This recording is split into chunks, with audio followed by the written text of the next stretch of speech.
Hi everyone! I wanted to enjoy this beautiful spring day. Here's Buddy. He's going to say hi. But when we sit outside, sometimes we get birds and dogs and gardeners and airplanes. But that's okay because this story, Strega Nona, takes place in a little old village in Calabria, which is in Italy, I believe. And I wanted to feel like we were outside and part of the village. So forgive any sounds we may hear, and I will try to speak loud enough for you to hear. This is an old tale, retold and illustrated by Tommy de Paola. Are you guys in the mood for pasta? I know, after I read this story, I always am. In a town in Calabria, a long time ago, there lived an old lady everyone called Strega Nona, which meant Grandma Witch. Although all the people in town talked about her in whispers, they all went to see her if they had trouble. Even the priests and the sisters of the convent went because Strega Nona did have a magic touch. She could cure a headache with oil and water and a hairpin. She made special potions for the girls who wanted husbands, and she was very good at getting rid of warts. But Strega Nona was getting old, and she needed someone to help her keep her little house and garden, so she put up a sign in the town square. And Big Anthony, who didn't pay attention, went to see her. "Anthony," said Strega Nona, "you must sweep the house and wash the dishes. You must weed the garden and pick the vegetables. You must feed the goat and milk her, and you must fetch the water. For this, I will give you 3 coins and a place to sleep and food to eat." "Oh, grazie," said Big Anthony. "The one thing you must never do," said Strega Nona, "is touch the pasta pot. It is very valuable, and I don't let anyone touch it." "Oh, see, yes," said Big Anthony. And so the days went by, and Big Anthony did his work, and Strega Nona met with the people who came to see her for headaches and husbands and warts. Big Anthony had a nice bed to sleep in next to the goat shed, and he had food to eat. One evening, when Big Anthony was milking the goat, he heard Strega Nona singing. Peeking in the window, he saw Strega Nona standing over her pasta pot. She sang, "Bubble, bubble, pasta pot, boil me some pasta nice and hot. I'm hungry and it's time to stop. Boil enough pasta to fill me up." And the pasta pot bubbled and boiled and was suddenly filled with steaming hot pasta. Then Strega Nona sang, "Enough, enough, pasta pot. I have my pasta nice and hot. So simmer down my pot of clay until I'm hungry another day." "How wonderful!" said Big Anthony. "That's a magic pot for sure." And Strega Nona called Big Anthony in for supper. But too bad for Big Anthony, because he didn't see Strega Nona blow 3 kisses to the magic pot. 1, 2, 3. And this is what happened. The next day, Big Anthony went to the town square to fetch the water.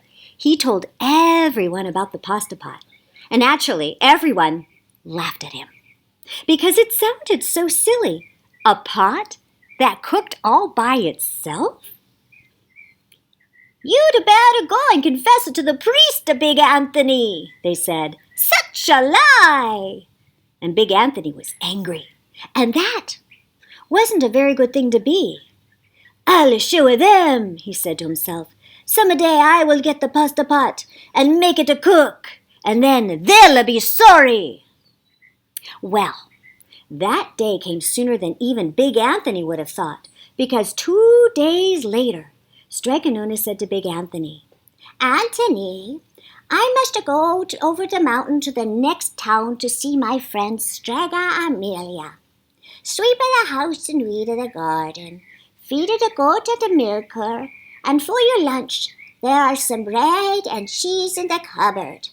And remember, don't touch the pasta pot." "Oh, yes, Strega Nona," said Big Anthony. But inside he was thinking, my chance has finally come. As soon as Strega Nona was out of sight, Big Anthony went inside, pulled the pasta pot off the shelf, and put it on the floor. "Now, let's see if I can remember the words," said Big Anthony. And Big Anthony sang, "Bubble, bubble, pasta pot, boil me some pasta nice and hot. I'm hungry and it's time to sup. Boil enough pasta to fill me up." And sure enough, the pot bubbled and boiled and began to fill up with pasta. "Aha!" said Big Anthony, and he ran to the town square, jumped on the fountain and shouted, "Everyone, get your forks and the plates and the platters and the bowls. Pasta for all at Strega Nona's house. Big Anthony has made the magic pasta pot work." Of course, everyone laughed, but ran home to get forks and plates and platters and bowls, and sure enough, when they got to Strega Nona's, the pasta pot was so full, it was beginning to overflow. Big Anthony was a hero. He scooped out pasta and filled the plates and platters and bowls. There was more than enough pasta for all the townspeople, including the priests and the sisters of the convent. And some people even came back for 2 and 3 helpings. But the pot was never empty.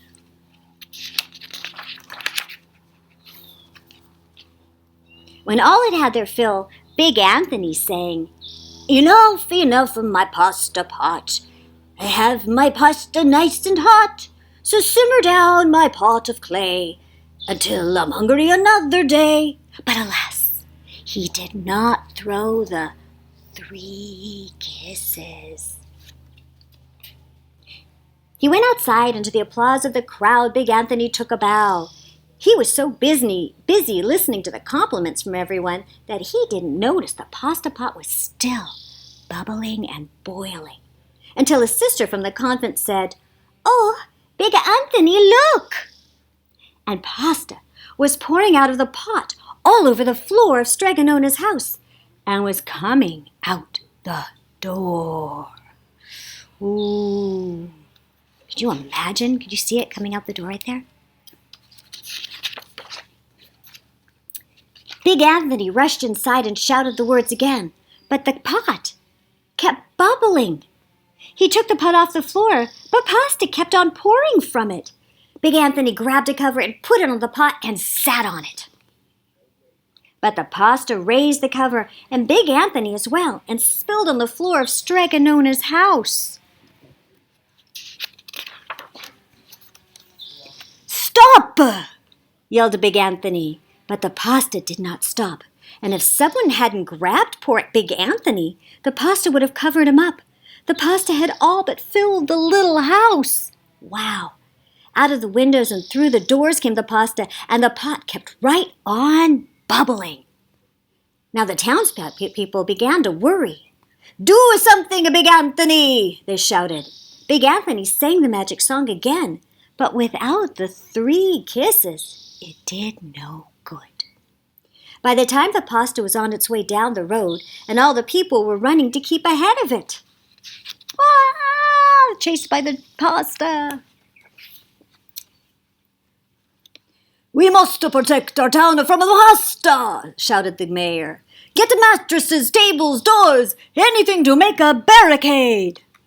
But even that didn't work. The pot kept bubbling and the pasta kept coming. "We are lost," said the people, and the priest and the sister of the convent began to pray. "The The pasta will cover our town, cried the people. And it certainly would have, had Strega Nona not come down the road home from her visit. She didn't have to look twice to know what had happened. She sang the magic song and blew the 3 kisses, and with the sputter the pot stopped boiling and the pasta came to a halt. Whew. But then they turned on poor Big Anthony. "String him up!" the men of the town shouted. "Now wait," said Strega Nona. "The punishment must fit the crime." And she took a fork from a lady standing nearby and held it out to Big Anthony. "All right, Anthony. You wanted pasta from my magic pasta pot?" Strega Nona said. "And I want to sleep in my little bed tonight. So start eating." Oh, and he did. Poor Big Anthony. Oh, look at that belly. Oh, dear. Oh. But she did get to sleep in her house. The end. Oh, I don't think I'd want to eat a whole pot of pasta, but boy, that sure does sound good. All right, bye everyone. See you next time.